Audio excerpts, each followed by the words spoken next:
I studied neuroscience in college, just knew I wanted to be a doctor. In the meantime, I was a teacher for a couple years, biology and all that. So, like, that's my connection to farming in the science world. Like, I like chemistry and biology and all that stuff. Oh, cool. And when I moved back to Baltimore, I started working on a farm, and from there it just escalated. The farm that I started on, it was a black farmer, and it's called 5 C's because he had 5 kids. Oh. So we weren't out there just doing it for business. We were talking about community self-reliance and and using agroecology, which is a social movement around the world, as like a basis of what we were doing. So agroecology was adopted by a peasant organization called Aleya Fraser in the 1980s as a way of growing in harmony with nature and translating that to communities. So there's 3 legs of sustainability in all sustainability talks, which are economic, environmental, and social.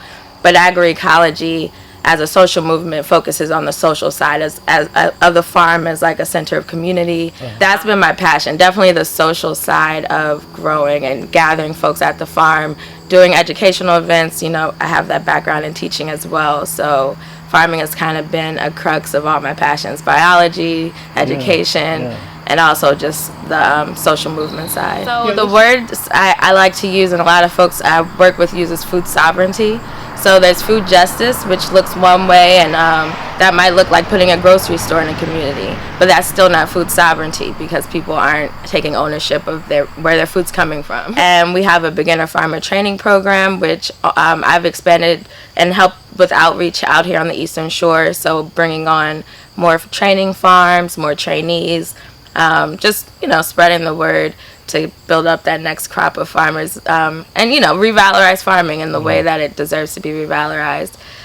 We also do field days, which we have a few of those throughout the region, the whole Delmarva Peninsula and Western Maryland as well, on things ranging from compost systems to high tunnel workshops to marketing and marketing panels with wholesalers. So we try to teach farmers all parts of the business to get them to that sweet spot. We also are working with Chesapeake College because they have their new ag program. So not directly working with them yet, but just we're a resource for their farmers or for their students as they're going through the program. We have a lot of beginning farmers, but we also have a lot of experienced farmers in the network too, who come to the field days for the networking and for the still getting more knowledge, the continued education of it. Yeah. But they're usually, 1 to 20 to 50 acres, nothing much larger. Sustainable ag as a banner, not necessarily certified organic, but using practices that would be considered sustainable. We have field days at larger grain farms, 100 acres or larger, but focusing on their sustainable practices, such as like buffer strips or riparian buffer plantings, and focusing on soil too. So that's one of the connectors I'm finding out here between small scale and large scale, is that everyone is recognizing the importance of soil, soil health, and what that looks like. So on the Eastern Shore, there's at least 100 or so farmers that I'm in contact with and sending regular correspondence with, and then even more than that who are on the less than beginning farmer stage, just trying to get their feet wet, have a small garden in their backyard, but still have a full-time job.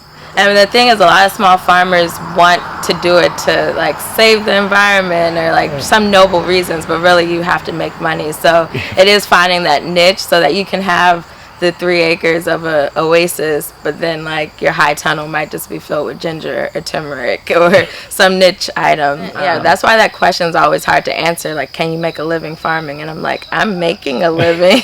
It's not the living that other people might want or decide on for themselves, but quality of life wise, definitely 100%. Driving across that Bay Bridge, being from Baltimore and knowing the difference of the pace of life too, I think helps me appreciate it that much more because, it's like a woosah.